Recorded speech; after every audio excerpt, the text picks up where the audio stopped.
Bismillahirrahmanirrahim. Mesdames et messieurs,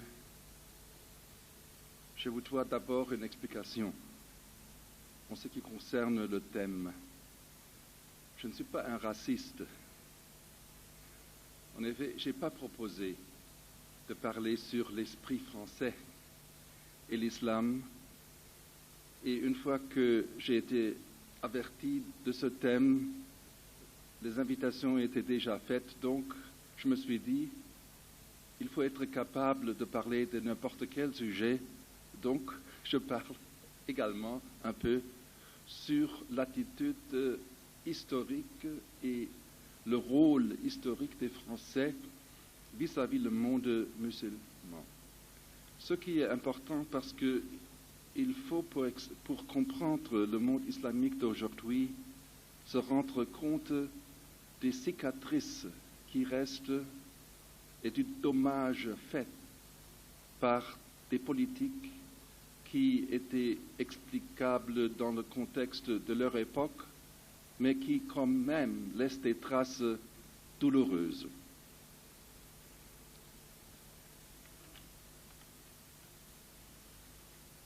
En effet, on pourrait dire que l'idée derrière les croisades était née en France.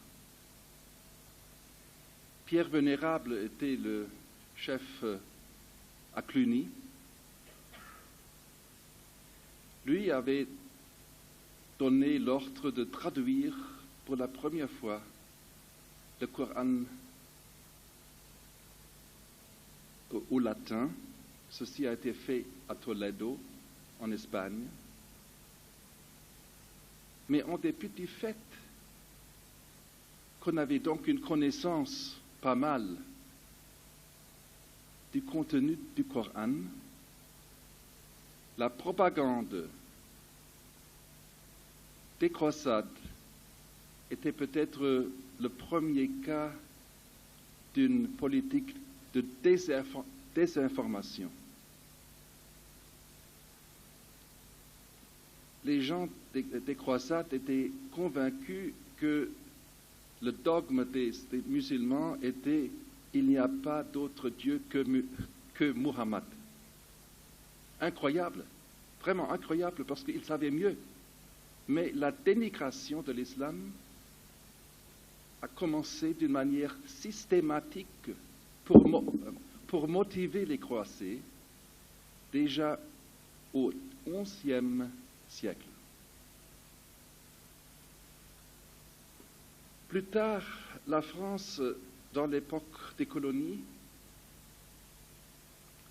a apporté sa présence dans le monde musulman, surtout en Afrique du Nord, avec un esprit d'une mission civilisatrice. Il faut se rendre compte aujourd'hui que ce que ça veut dire. Les Français sont venus en Algérie se disant qu'il n'y a pas de civilisation là. Bien qu'un homme que Abdelkader, dans tous les sens, était supérieur, comme soufi, comme poète, comme militaire même. Et dans cet esprit, on a créé même un ordre religieux, les Pères Blancs, les Sœurs Blanches, spécialement pour convertir des musulmans. Bien que cette mission des Pères et des Sœurs Blancs était un désastre, parce qu'on n'a presque pas trouvé personne à convaincre de la supériorité de la foi chrétienne, quand même on a construit sur les hauteurs de chaque des grandes villes en Afrique du Nord, à Oran, à Alger, à Beaune, des grandes cathédrales dédiées à Notre-Dame d'Afrique, ce qui est toujours aujourd'hui une provocation.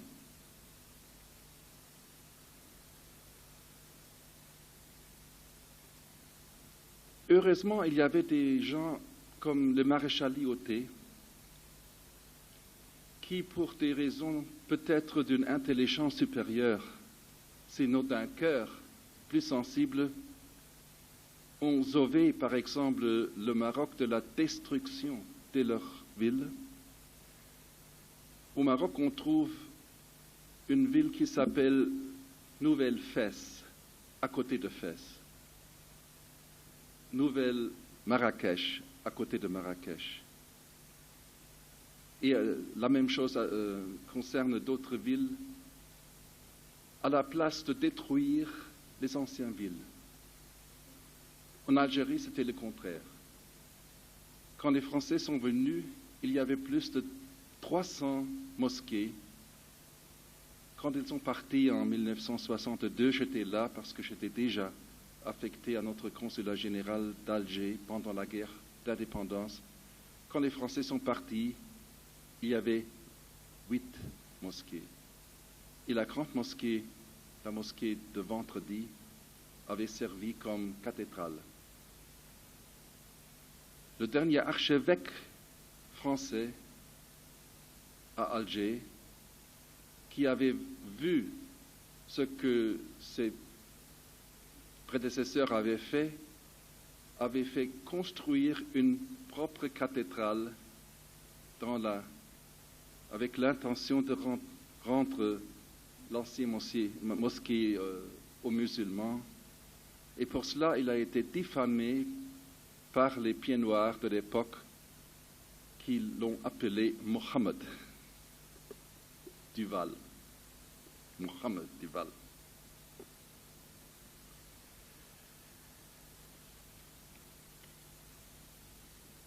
Il est clair et normal que pendant l'époque colonialiste, je dirais impérialiste, les soi-disant orientalistes anglais comme français, sans le savoir peut-être même, ont agi comme des instruments de la colonisation. C'est un fait. Heureusement, il y avait là aussi dernièrement un grand changement. Et aujourd'hui, avec le passé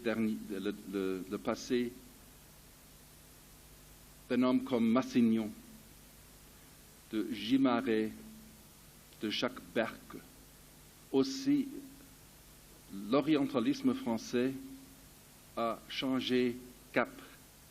Et aujourd'hui, les orientalistes français abordent leur sujet non avec dégoût, mais avec une sympathie qui se voit. Une chose sépare le monde musulman en Europe. C'est d'abord le fait que les musulmans en France sont surtout des Maghrébins. En Allemagne, ce sont les Turcs. En Angleterre, ce sont les Indo-Pakistanais. Mais aussi, il y a un phénomène qui me frappe toujours.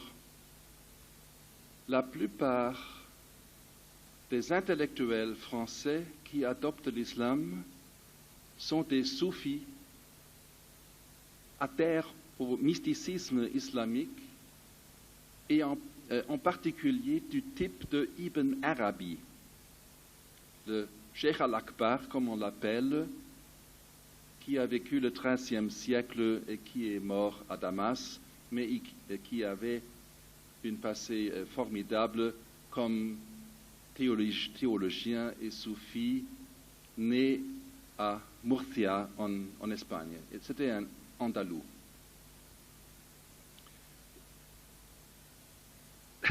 Comme musulman, je devrais dire que j'ai des problèmes en décidant si Ibn al-Arabi était un musulman ou non à la fin de compte, parce que le type de soufisme qu'il a suivi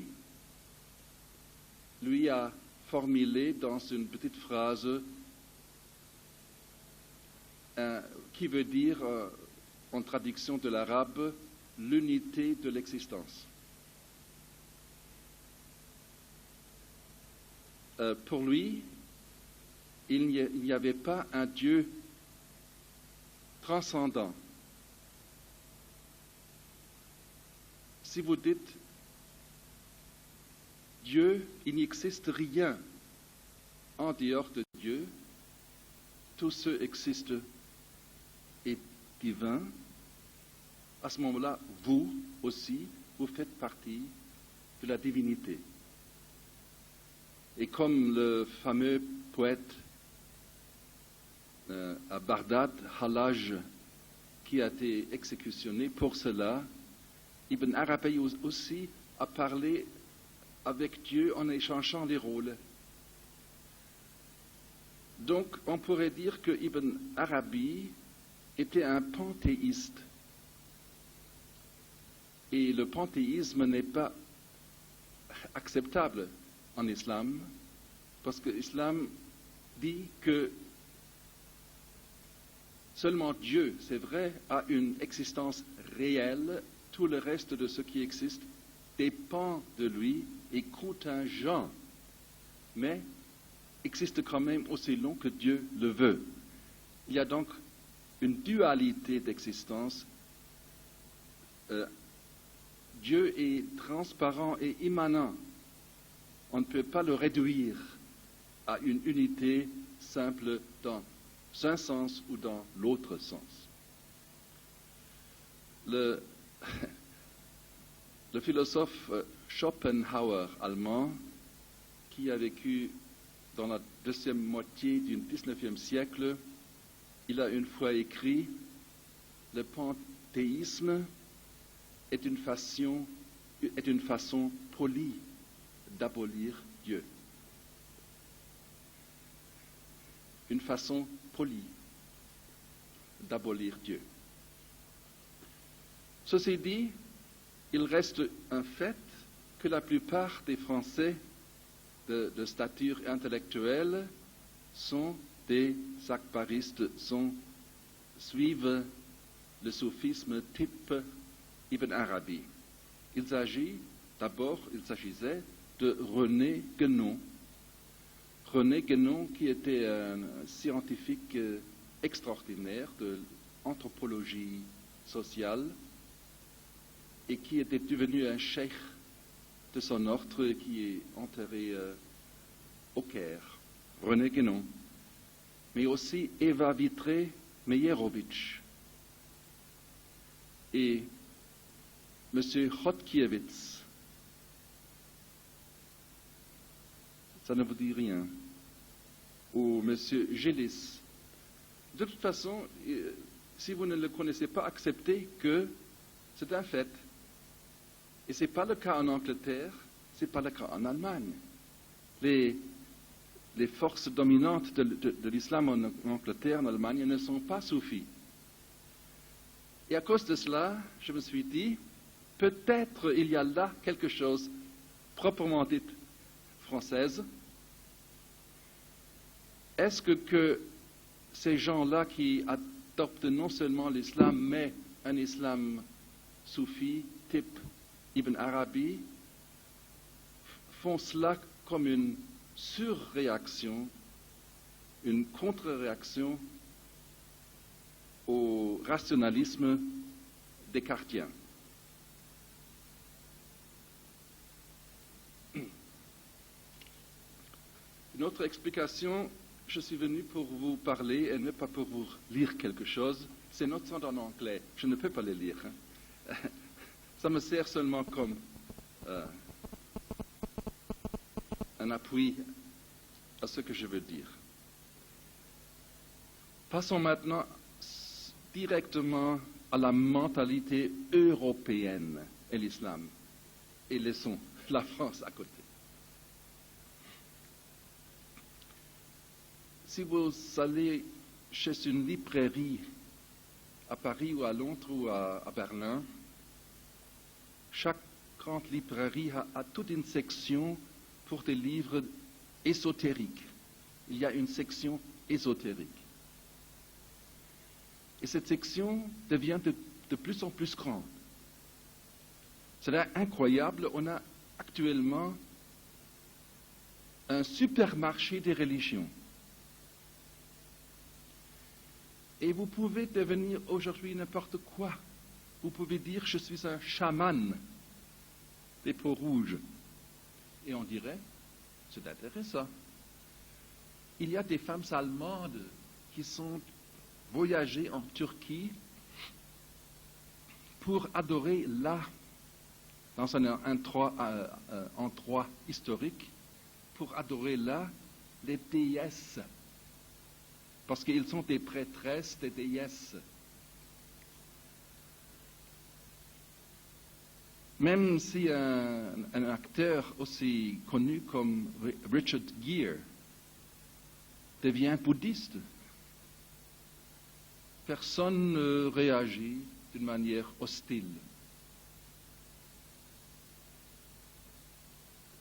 Également, si vous lisez des relations sur la vie juive dans les sectes rigoristes à New York ou à Jérusalem, les journalistes décrivent avec toute la sympathie la séparation des femmes et des hommes, les règles rituelles extrêmement strictes, la nécessité de tuer les animaux d'une manière que les musulmans disent halal. Tout ça, on pressent avec toute la sympathie, personne n'oserait de qualifier ces coutumes de la religion juive comme obscurantistes ou fanatiques. En effet, on pourrait dire que la religion en Europe est devenue pluraliste. Ce que notre grand roi Frédéric le Grand, Frédéric II, avait déjà fait, sa maxime à lui, chacun devrait trouver son bonheur à sa façon, est maintenant vraiment devenu la règle. Seulement une chose il ne faut pas faire, et c'est se déclarer musulman.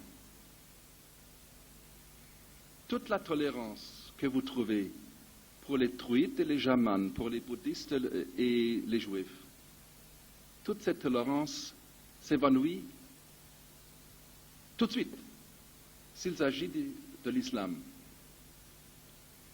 Si un homme porte une barbe comme Che Guevara, il est progressiste.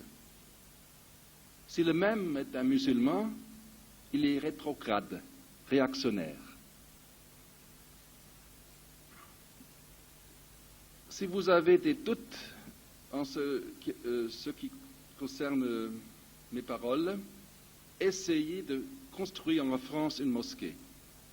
Essayez de le faire en Allemagne. C'est une tragédie juridique. Il faut saisir les cours de justice pour chaque pas. Et à la fin, on va vous dire que le minaret ne devrait pas dépasser 5 mètres ou 5 mètres 30.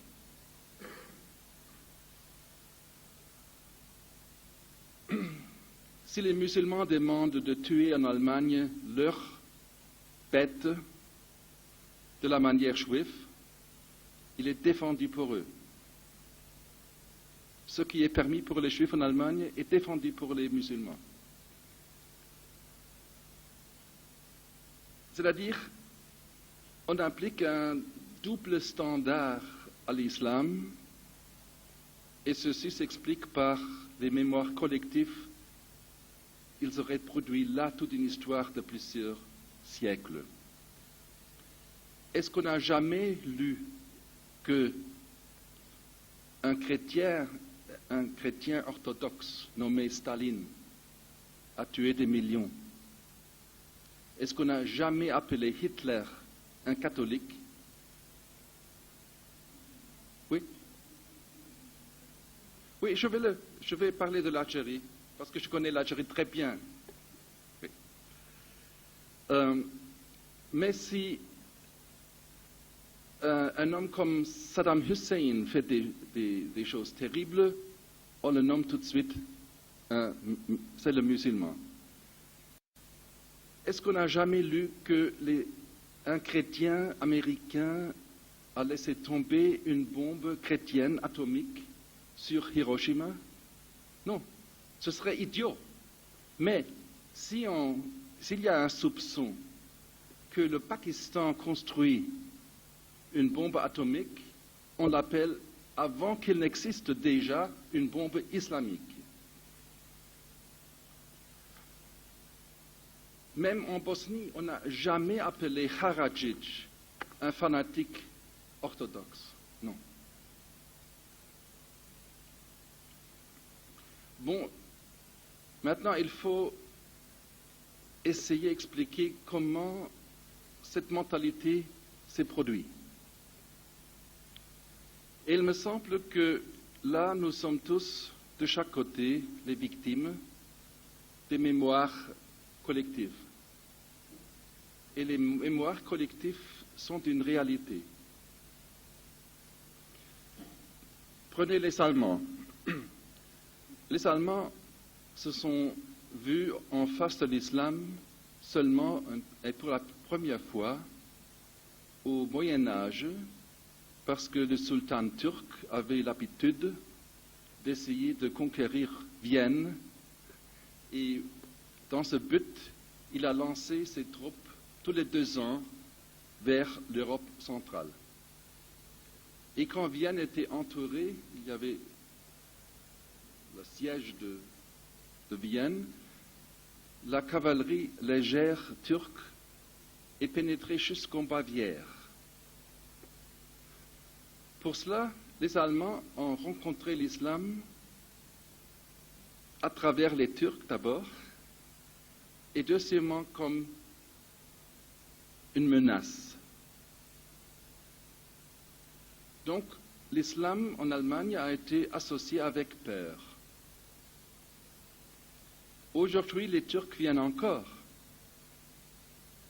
Ils n'ont pas le scimitar, ils n'ont même pas un visa, souvent. Mais on peut instrumentaliser cette ancienne peur, même aujourd'hui. La première fois que le Coran a été traduit en allemand, c'était en 1616. La traduction était appelée Al-Coran ou la Bible turque. C'était donc un préjugé ethnique qui était lié avec un préjugé religieux. Et aujourd'hui, si vous ajoutez la malaise sociale, le chômage attribué à la présence des étrangers turcs en Allemagne, vous avez là un cocktail explosif.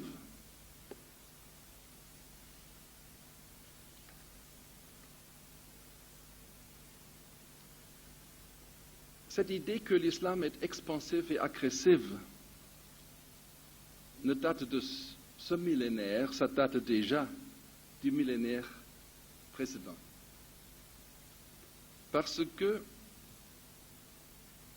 l'expansion de l'islam à partir du 7e siècle était tellement phénoménale que les gens au monde chrétien ne pourraient pas l'expliquer pour eux-mêmes sans l'attribuer à la force, le feu et l'épée.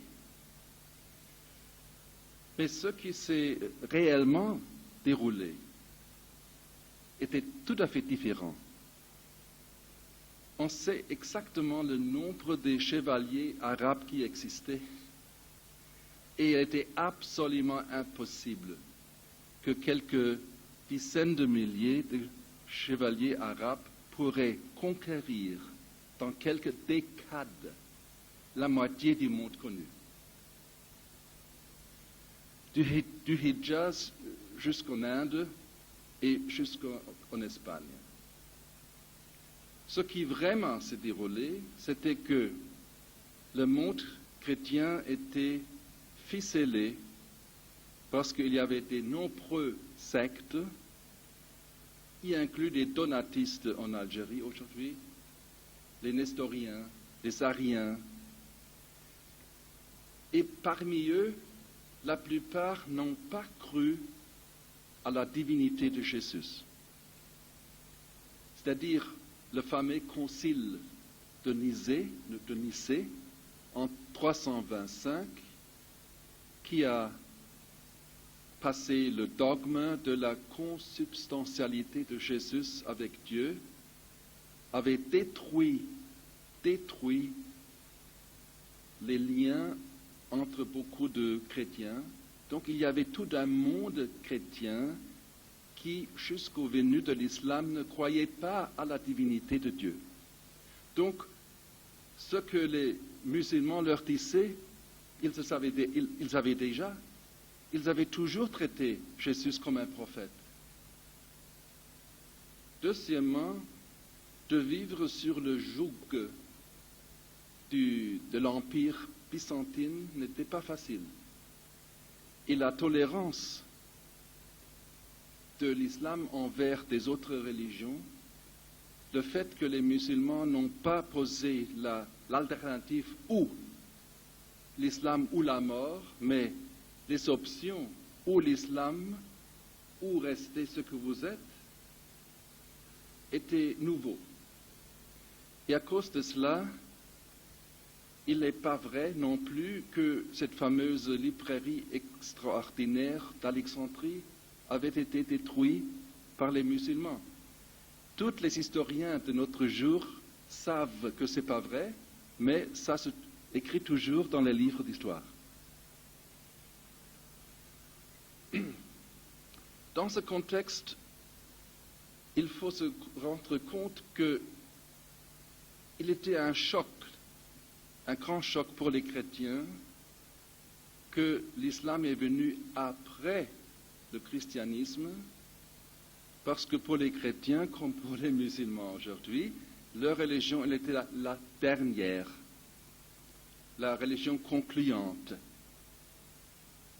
Donc, évidemment, de cette position idéologique, un autre ne pourrait pas être prophète, donc le prophète n'était pas un prophète, il est un imposteur. En effet, on a traité le prophète d'imposteur, et toujours aujourd'hui, ce prophète, sallallahu alayhi wa sallam, est ce qu'on pourrait dire en anglais, est un outlaw. Aujourd'hui, même dans nos pays, Mohammed est un outlaw. Et le Karouchti donne preuve de cela. Il y a un livre qui se reproduit toutes les 2 ou 3 ans sur les 100 personnages les plus importants de l'histoire du monde, qui apparaît aux États-Unis. Ce n'est pas un musulman, c'est John Hart qui publie ce livre. Et il met toujours Mohammed dans la position 1, disant que c'est un homme extraordinaire qui avait succès dans ce qu'il voulait faire. Il était un homme religieux qui a créé une religion et en même temps, il a créé un État. Parmi tous les gens sur cette liste des 100 personnages les plus importants du monde, il n'y a pas un seul qui est tellement dénigré, diffamé comme Mohammed. Même pas Hitler, même pas Staline. En effet, l'orientaliste allemande, la professeure Annemarie Schimmel, a écrit une fois que plus que n'importe d'autre personnage historique, Mohammed a causé les gens de le haïr, d'avoir peur de lui et de le condamner, et que le fait que Dante, dans sa comédie divine, a mis Mohammed dans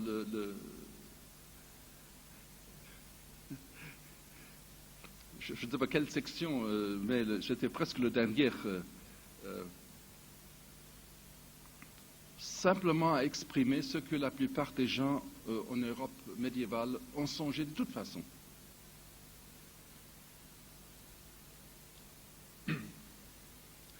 Et le fait qu'il y a aujourd'hui des siras, c'est-à-dire des biographies du prophète écrites par des chrétiens comme Karen Armstrong ou par Birmingham, le Belge, n'en change rien. Il y a, vous savez très bien, des théologues dans l'Église catholique aussi bien que dans l'Église protestante qui essaient de redéfinir ce qu'on appelle la Trinité. Il y a le professeur Küng, il y a le professeur John Hick, il y a le professeur Schwarzenau, Matthew Jones aux États-Unis. Donc il y a beaucoup. Et aujourd'hui en Allemagne, les catholiques comme les protestants disent à leurs chrétiens, n'utilisez plus le mot Trinité. Parce que Trinité est associée avec l'existence de 3 personnes différentes. Aujourd'hui, on ne parle plus des 3 personnes consubstantielles. Donc, on veut redéfinir le dogme de Nicée. Et John Küng, parmi les autres, il dit que Jésus a été un homme seul, choisi par Dieu, que Dieu était dans lui, mais que lui n'était pas Dieu, et qu'il était l'homme choisi, extraordinaire, l'homme parfait, mais pas divine. Bon. L'Église catholique, dans cette voie, dans cette perspective, a accepté dans le Deuxième Vaticanum, le Concile de Vatican II, que l'islam est une voie au salut. Mais l'Église catholique n'a pas encore accepté que Mohammed est un guide sur cette voie. Et on ne le fait pas parce qu'on ne pourrait pas accepter Mohammed comme le guide sans accepter le Coran comme le mot de Dieu.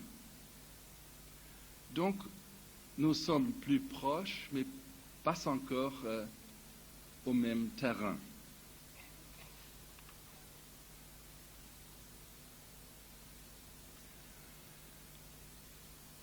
Dans ce mémoire collective se trouvent aussi les mémoires des croisades, des 2 côtés.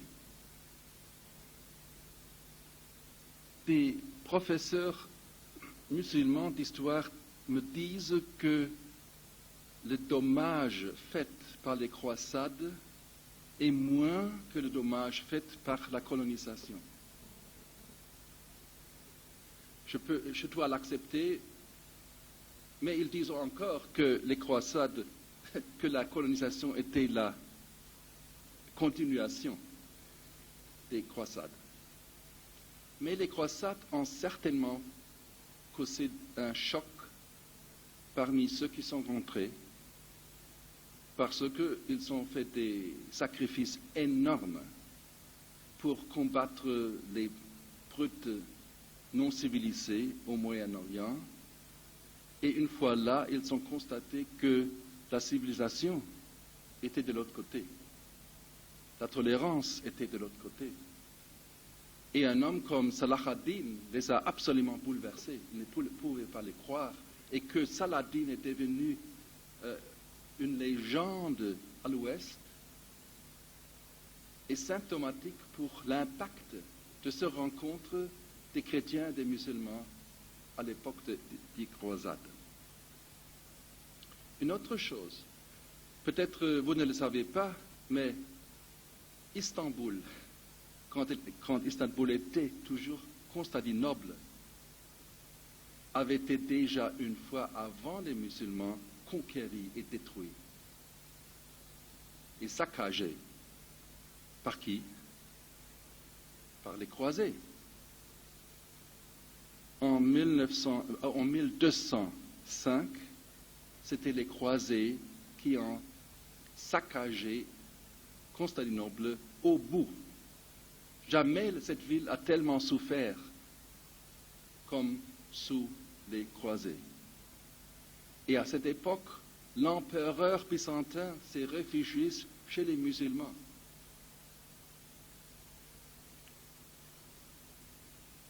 Mais autre chose, après la Reconquista en Espagne, qui était le premier cas de ethnic cleansing qu'on a répété en Bosnie. Contraire à tous les contrats faits avec les musulmans, on a jeté à la mer, on pourrait dire, quelques années plus tard, au début du XVe siècle, du XVIe siècle, tous les musulmans et les juifs aussi. Les juifs, à l'époque, où sont-ils allés? Dans le monde musulman, parce qu'ils savaient que le monde musulman est tolérant envers les juifs. À Saloniki, au Maroc, et même aujourd'hui, le roi Hassan II fait appel chaque année aux juifs qui ont quitté le Maroc pour vivre en Israël de rentrer. Et les synagogues juives au Maroc qui sont plus utilisées sont sous l'État qui voit à ceux qu'ils sont en bon état. Mais une fois l'Espagne était redevenue catholique, quelques décades plus tard déjà, le fameux jeune roi portugais Sebastião a essayé de reconquérir l'Afrique du Nord pour faire l'Afrique du Nord chrétien après 1000 ans de différence. Mais dans ce siècle, après la Première Guerre mondiale, le roi grec, avec son armée, transporté par la flotte française, italienne et britannique, a essayé de reconquérir l'Anatolie pour refaire la Turquie chrétienne. Et le roi grec a mis pied à terre en dehors de Izmir, du port d'Izmir. Pourquoi? Il voulait mettre pied à terre à cet endroit où le roi Lionheart, britannique, avait mis pied pendant la troisième croisade, 700 ans plus tôt.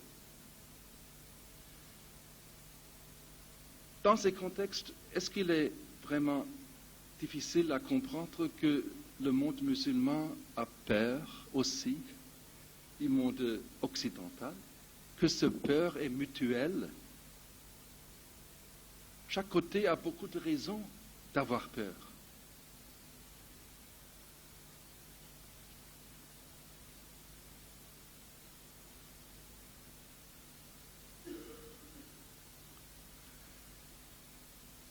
Quand j'étais écolier dans le lycée, ça fait longtemps donc, mais nous avions toujours appris à l'école la contribution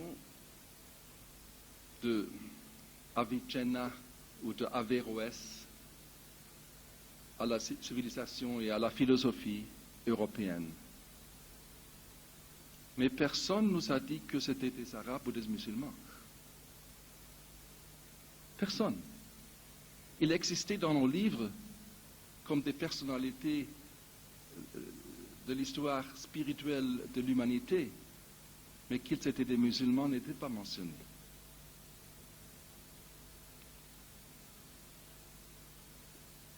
Il y a en allemand 500 mots arabes. Donc, chaque mot apporte quelque chose, n'est-ce pas? Donc, même la civilisation allemande a absorbé des éléments de la civilisation arabe. Mais personne jamais parle de notre héritage chrétien, juif, musulman. Non, c'est toujours seulement le héritage chrétiens et juifs. Et on fait toujours une distinction entre la rationalité européenne et la soi-disant irrationalité de l'Orient. Maintenant, je vous demande, si vous comparez la religion chrétienne et l'islam, qui est plus oriental? Qui est plus oriental? L'islam n'a pas absorbé le néoplatonisme, n'a pas absorbé l'angélologie persan, n'a pas absorbé le hellénisme. Mais les deux religions, Jésus a parlé un dialecte sémitique. Et l'arabe est une langue sémitique. Les religions sont nées là, mais le christianisme est plein de mystères orientaux venus de l'Iran. Et même la Trinité, on peut trouver ses racines aussi bien en Égypte qu'au Perse et dans la philosophie platonienne. Dieu, le démiurge et le logos. Donc s'il y a une religion qui a beaucoup d'éléments orientaux, c'est la chrétienté. On ne pourrait de toute façon pas faire une distinction entre ces religions d'après la quantité de rationalité. Ça, non.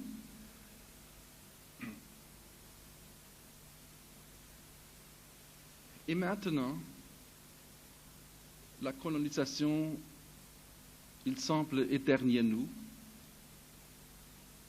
mais ce qui continue, c'est la globalisation.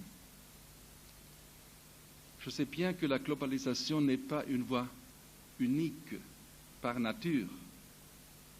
En effet, l'islam aujourd'hui, pour la première fois, est devenu une religion vraiment universelle parce qu'aujourd'hui, il y a des musulmans au Corée.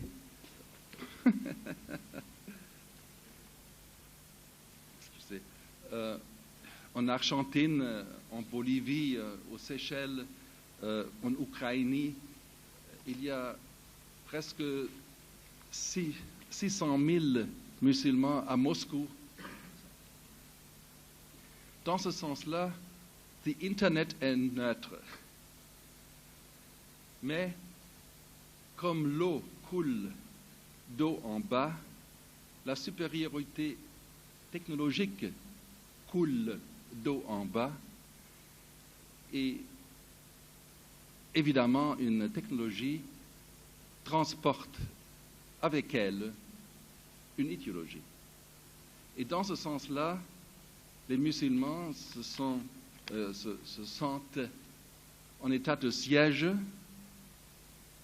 parce qu'ils sont confrontés par ce qu'ils appellent l'impérialisme culturel. La McDonaldisation, la Coca-Colisation continue. Et ce qui m'a beaucoup agacé, c'était que le monde occidental, après la chute, le collapse du monde soviétique, a pu formuler l'idée de la fin de l'histoire. Aujourd'hui, on discute beaucoup Samuel Huntington et on est choqué par sa thèse du clash des civilisations. Mais beaucoup plus grave était la thèse de Francis Fukuyama, qui était quand même le chef de la planification politique au State Department, qui a prononcé nettement qu'après la chute du communisme, nous sommes arrivés à la fin de l'histoire. Parce que maintenant, il est clair, il n'y a pas d'alternative. The American way of life est maintenant le modèle obligatoire. Et le fait que j'ai écrit un livre qui s'appelle « L'islam, l'alternative » était ma réaction personnelle à cette hyprise de croire que maintenant le monde est uniforme et sera uniforme. Et si les musulmans insistent d'être un peu différents, ils peuvent le faire comme les animaux dans un jardin zoologique. Parce que je suis convaincu qu'il y a une différence entre l'Occident et l'Orient et que la version la plus primitive pour décrire cette différence, c'est de dire que le monde occidental est plutôt le monde quantitatif et le monde oriental est plutôt le monde qualitatif. Ce que je veux dire par quantitatif s'exprime nettement dans les ordinateurs où tout est réduit sur la base de 0 et 1. Et ce qui ne peut pas être computérisé n'existe pas. C'est la nouvelle attitude athéiste.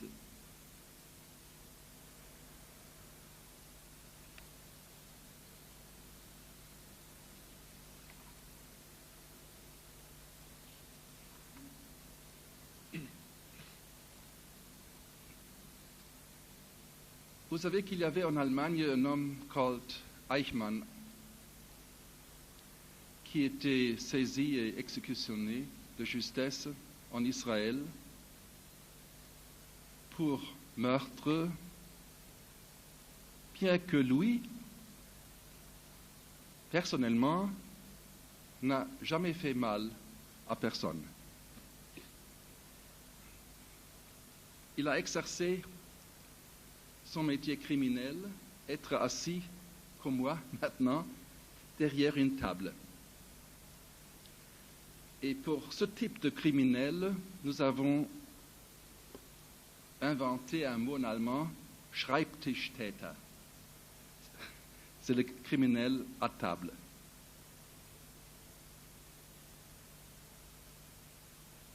Maintenant, je parle de la Bosnie. Pour vous dire que les musulmans sont convaincus qu'il y avait beaucoup de Schreibtischtäter en Occident pendant cette tragédie en Bosnie. Parce que les musulmans sont convaincus que la religion a joué un rôle énorme dans tout cela, même un rôle qui n'est pas très conscient. Comme d'ailleurs pendant le siège de Constantinople en 1453. À cette époque, les Turcs avaient entouré Constantinople et il était clair que sans l'aide énorme et vite des pays de l'Occident, surtout le roi de France, l'empereur allemand, le pape, le roi d'Angleterre, on ne pourrait pas défendre longtemps Constantinople. Ce qui s'est passé pendant 9 mois à cette époque a été bien décrit par un homme called Runciman, un historien britannique. Les Occidentaux à l'époque ont dit à l'empereur byzantin, peut-être à la fin du jour, ce ne sera pas si mal. Ne sois pas si pessimiste. Un deuxième conseil était, il faut trouver une solution politique, n'est-ce pas? Il faut trouver une solution politique contre celui qui veut conquérir à l'armée. Troisièmement, ils ont dit, c'est trop tard. C'est trop tard. Vous êtes déjà entouré. Quatrième réponse, c'est trop coûteux. C'est trop cher.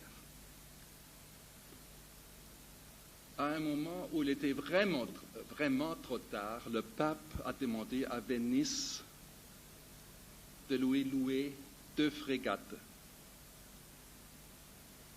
Et la seigneurie à Venise lui a dit, vous n'avez pas encore payé pour la dernière fois.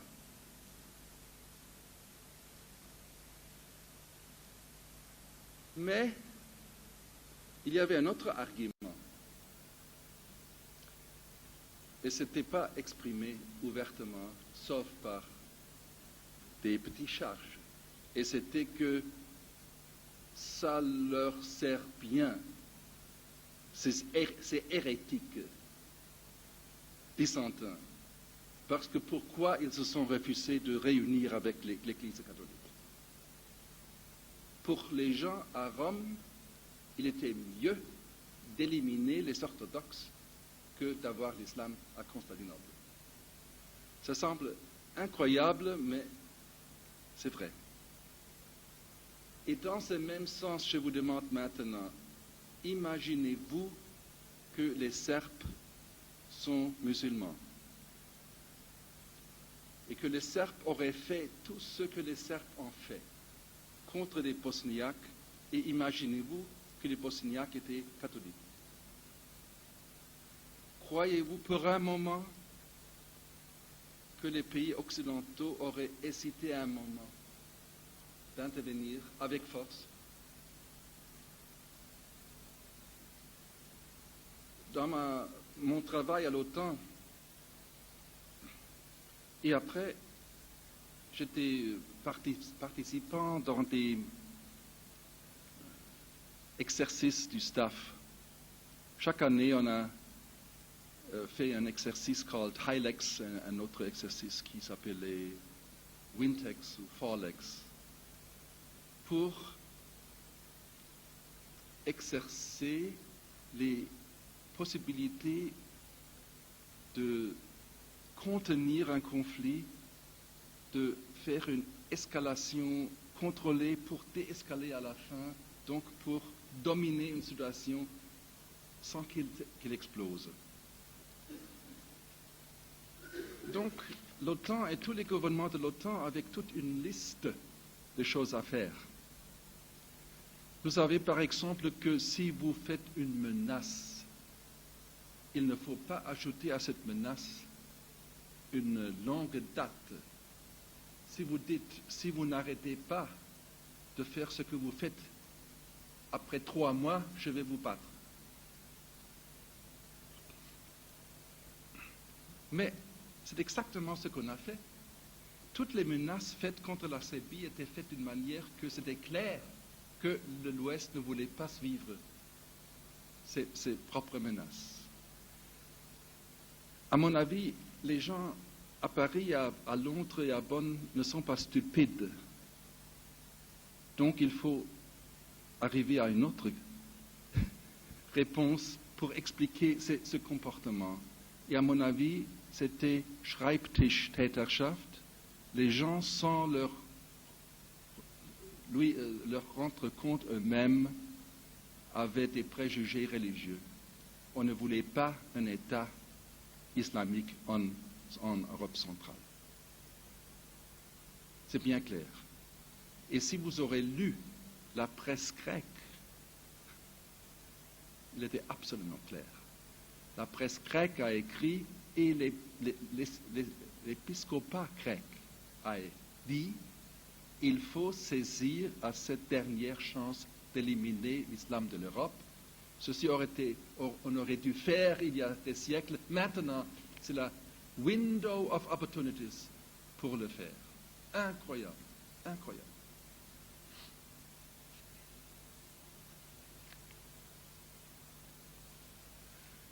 Donc, tout ce que je vous ai dit n'est pas académique. Il y a des conséquences des mentalités. Et pour ceci, je fais ce que je fais pour expliquer dans le monde musulman que les choses sont dangereuses et de l'autre côté aussi que les choses sont dangereuses et qu'il faut faire un effort de deux côtés d'éliminer progressivement cet héritage regrettable qui réside toujours dans nos têtes.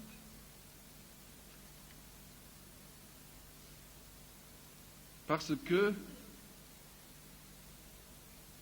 dans la situation où nous sommes, et géographiquement aussi, l'islam et l'Occident ou se confrontent ou coopèrent autour de la Méditerranée.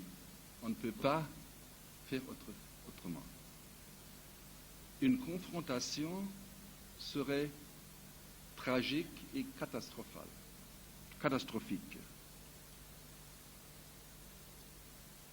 L'élimination des musulmans de l'Europe n'est plus une possibilité. Ça ne se fait pas. Où aller? Il fait 2 semaines que j'étais en Allemagne, dans la vallée du Ruhr, à Gelsenkirchen, mieux connu pour son équipe de soccer, Schalke 04. Et c'était un séminaire sur l'islam avec des enseignants protestants. Et à la fin de la journée, un homme très conservateur a dit, bon, cet islam, je n'ai rien contre, mais garde-le avec vous. Garde-le avec vous. Et à ce moment, 2 femmes allemandes musulmanes sont sautées et lui demandaient, où voulez-vous que nous allons? Et à ce moment-là seulement, ce monsieur s'est rendu compte que l'islam est une présence européenne et que le monde qui était chrétien, catholique, protestant, probablement pour toujours, est maintenant pluraliste.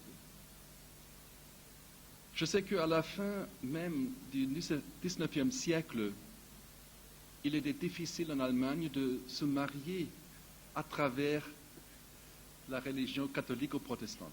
Ça ne se faisait pas. Et presque dans chaque village en Allemagne centrale où il y avait une mixture entre protestants et catholiques, au centre du village, il y a 2 églises qui se confrontent, catholiques, protestants. Mon espoir, c'est qu'un de ces jours, il y aura là aussi une mosquée. Mais sans être une confrontation, mais en étant normal. Et pour cela, moi étant allemand, je termine avec une citation de notre grand poète Goethe. Goethe a toujours dit quelque chose sur quelque chose. Il a dit sur la tolérance, et j'ai le traduit. La tolérance doit être toujours seulement une attitude provisoire. Le but doit être l'acceptation.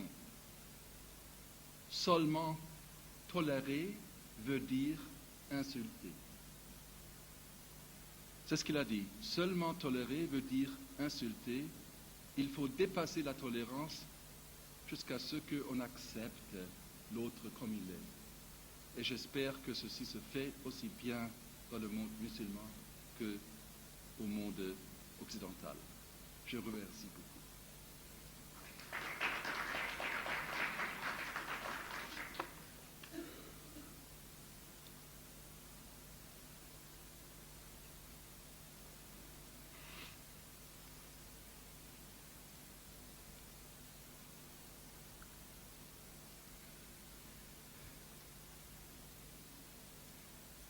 La dame qui a demandé sur l'Algérie n'est plus là, mais si ça vous intéresse quand même,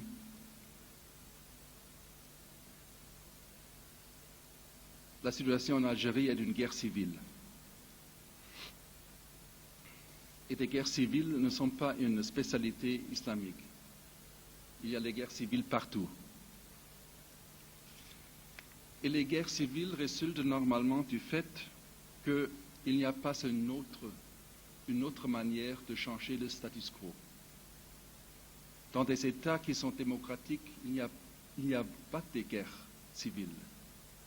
Dans les États où on peut aller voter et changer le gouvernement par la vote, il n'y a pas de guerre civile. Donc, le fait qu'il y a une guerre civile en Algérie est le résultat du fait qu'il y a là un gouvernement qui n'accepte pas d'être soumis à la vote. Ceci n'a rien à faire avec l'islam. Et on se bat et on fait l'escalation. Et de deux côtés, on commet des crimes qui sont extraordinaires dans leur... Mais ce qui me choque, c'est de voir que les mêmes méthodes de torture que les Français ont exercées sur les gens de l'FLN sont maintenant exercées par ce gouvernement algérien sur les musulmans. De tomber dans les mains de ces bourreaux est pire que d'être mort. Donc, dans une guerre où il est pire d'être capturé que d'être mort, il est absolument essentiel que dans la guérilla, il n'y a pas de traîtres. Parce que si vous faites une faute, vous êtes foutu. Ceci explique la brutalité. Quand j'étais en Algérie, pendant la guerre d'Algérie, j'ai vu des villages où l'armée française, avec napalm, avait tué tout le monde. Et il n'y avait que des femmes et des enfants. Avec la même stratégie. La même stratégie. Maintenant, aujourd'hui, il est impossible de dire qui fait quoi. Parce que le fils n'est plus en contrôle, le GIA, au GIA, a été subversé par les forces de l'État. Deux choses semblent être claires, que cet attentat à l'aéroport avait été organisé par le gouvernement même, et aussi que l'archevêque d'Oran a été tué par un agent provocateur du gouvernement. Comme en Israël, il semble être une chance de réconciliation, il y a des forces de chaque côté qui veulent détruire cette chance par commettre des crimes. Une chose devrait poser une question à tout le monde. Les massacres qui ont été commis, surtout à Bab el-Oued et dans les environs d'Alger, ont été commis dans des communautés qui avaient voté pour le fils à 65, à 70, à 75%. Pourquoi le fils massacrait les gens qui le soutiennent? Et ça à côté de l'armée qui ne fait rien. Donc, tout ce qu'on peut faire, c'est de faire des prières que ces massacres se terminent. L'islam, certainement, souffre sous être associé avec cela. Mais je vous ai parlé de double standard. Il y avait un fondamentaliste qui avait gagné les élections. Et après, les militaires ne l'ont pas laissé occuper sa fonction comme chef de gouvernement. À ce moment-là, les Nations Unies sont venues et c'était l'armée américaine qui a voyé assez que ce monsieur-là, ce fondamentaliste chrétien du nom Aristide, pourrait régner à Haïti. La même chose s'avait fait en Algérie. Personne n'est intervenu et les gens à Paris ont applaudi sur la table. Les conséquences de cela sont tragiques parce que nous tous devons souhaiter que le monde entier devienne démocrate, que les droits de l'homme seront honorés. Mais ce qui s'est passé en Bosnie et l'attitude occidentale envers ce qui se fait en Algérie ont produit des milliers, des millions de cyniques dans le monde musulman qui, avec un sardonisme tristes vous disent, quand vous parlez de démocratie et droits de l'homme, est-ce que ces trois ont des cheveux blonds et des yeux bleus?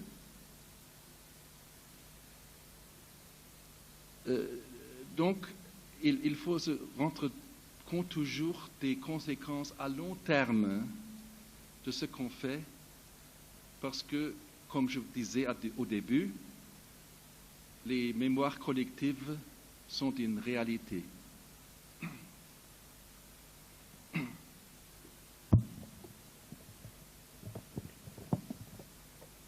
Vous avez parlé tout à l'heure de l'islam comme possible alternative au capitalisme, enfin au système qui existe actuellement. Oui. Mais ce que je vous demanderais, c'est que est-ce que vous pensez que ça se ferait à travers un modèle tel que le modèle iranien, par exemple, saoudien ou autre, ou bien à travers les communautés musulmanes qui se trouvent en Europe et qui graduellement s'intégreraient dans les sociétés chrétiennes de l'Europe et deviendraient un agent participateur? Oui. Merci. En effet, je ne peux pas propager l'islam en Europe en disant que l'Arabie saoudite est notre modèle, ou l'Iran. Mais je dis que la Malaisie est notre modèle, parce que c'est là un État qui exerce le pluralisme modèle entre trois ethnies, trois religions, trois langues, et ça marche. Mais aussi ce que vous aviez dit, je suis profondément convaincu que les musulmans, surtout aux États-Unis, il y a 6 millions maintenant, qui sont tellement dynamiques, ont une chance d'aider à l'Occident de faire un revirement en course, parce qu'ils ne sont pas porteurs de toute la civilisation islamique. Ils peuvent distinguer nettement, comme moi je le fais, entre la religion et la civilisation. Par exemple, je crois que l'islam peut apporter à l'Occident des choses qui sont essentielles pour sa santé. C'est d'abord la sobriété structurelle. L'Ouest est en train de se détruire par être drogué. Drogué par l'alcool, drogué par le nicotine, drogué par l'héroïne et tout le reste. Nous avons maintenant un drug culture, on dit à l'Ouest. Et l'islam, là, est une alternative. Les policiers en Afrique du Sud, comme à Los Angeles, admettent qu'avec des moyens de police ou de l'État, la guerre contre la drogue a été déjà perdue. Il y a une seule chance, c'est de trouver une mahalla, un quartier avec majorité musulmane. À ce moment-là, les drogues sont bons. Prenez l'économie. La défense de prendre intérêt semble une chose négative, mais si vous voyez cela comme la demande que le capital soit exclusivement utilisé dans une situation de partager profit et risque, c'est essentiel pour la santé de l'économie de l'Ouest, parce que c'est l'entrepreneurship qui profite de cela. Le capitalisme sera endommagé si personne n'est plus prêt à accepter des risques. Prenez la famille. On caractérise la religion chrétienne comme la religion de l'amour. Permettez-moi que je mets doute sur la pratique de l'amour. En effet, en l'Ouest, on ressentit ce qu'on appelle une cooling de la société, un refroidissement de la société. Et les musulmans présentent contre cela une umma qui est une réalité. La solidarité entre les musulmans est extraordinaire. Et ce n'est pas une fête tiers-monde. c'est aussi une fête tiers-monde, que la famille est très importante, la famille élargie, mais si vous voyez comment les musulmans fonctionnent aux États-Unis, c'est modèle. Prenez le stress. Les Américains ont essayé toutes sortes de techniques comme Transcendental Meditation, TM, and Japanese tea ceremony, la cérémonie du thé et tout ça. Si vous faites votre prière plusieurs fois par jour, c'est exactement cela. En Occident, on a peur du cholestérol et un des plus grands problèmes de santé, c'est être trop épais. Si vous faites le ramadan une fois par an, le problème est résolu. C'est-à-dire, l'islam a beaucoup de choses à attribuer comme des médicaments même pour une civilisation en crise. Nous ne voulons pas abolir ce qui est de bon en Europe ou aux États-Unis. Nous essayons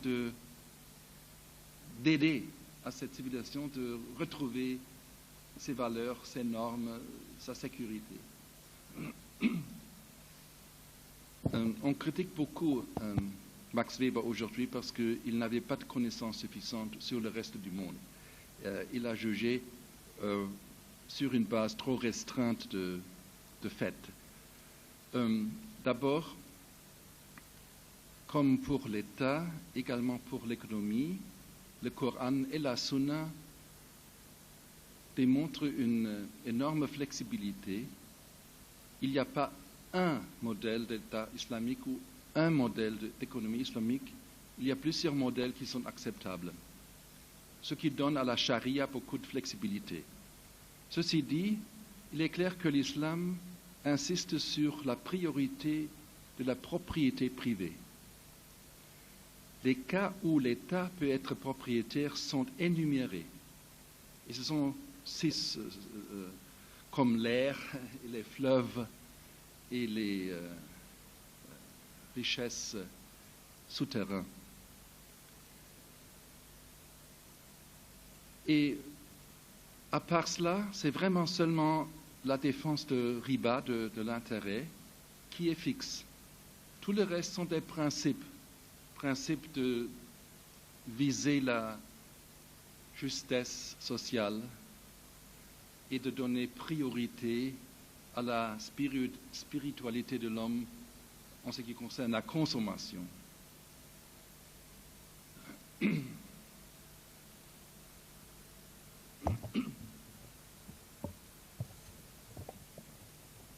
Bismillah ar-Rahman ar-Rahim.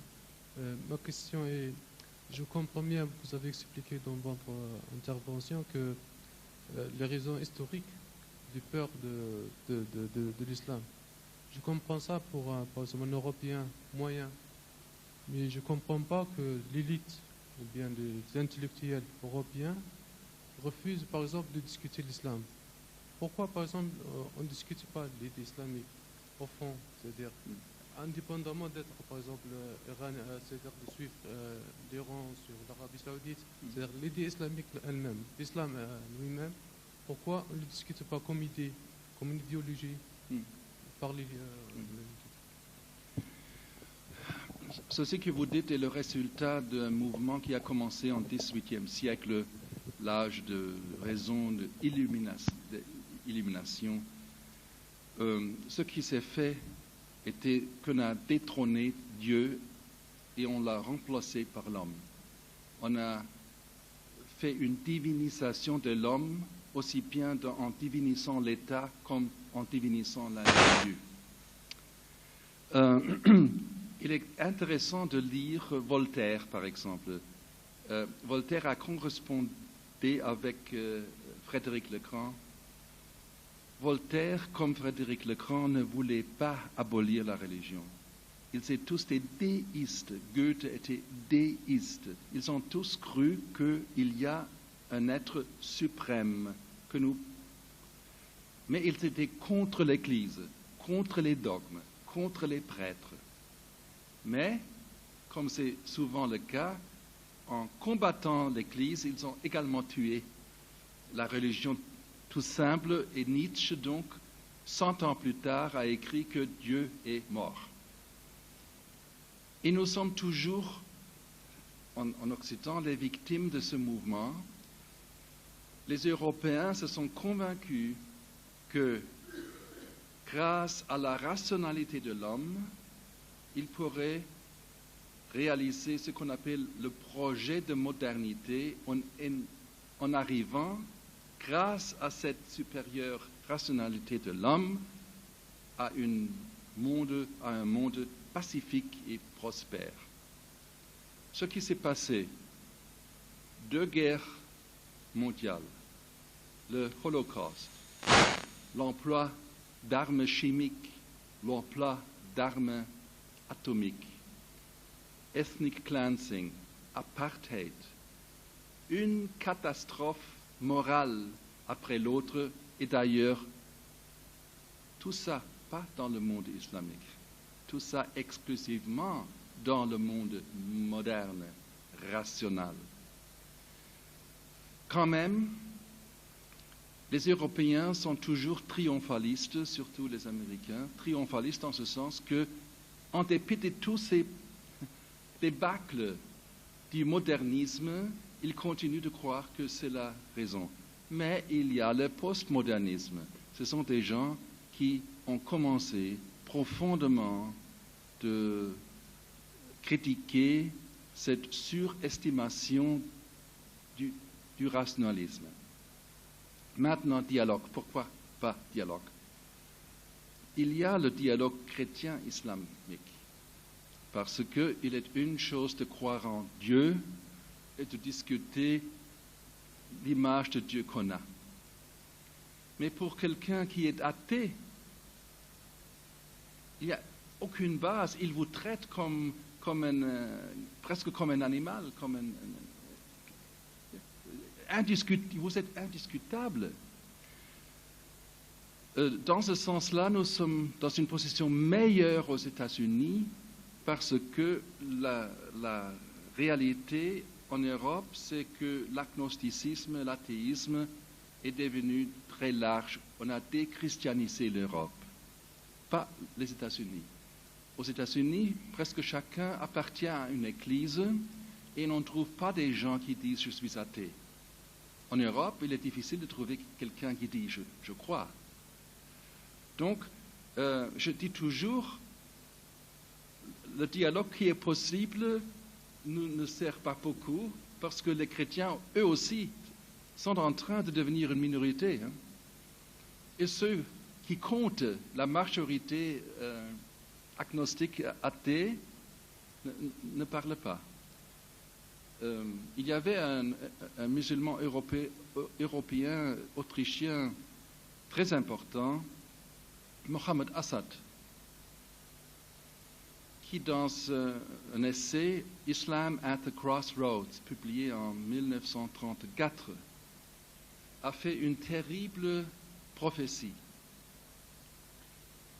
Sa prophétie était que, à la fin du compte, les églises chrétiennes produiseront l'athéisme.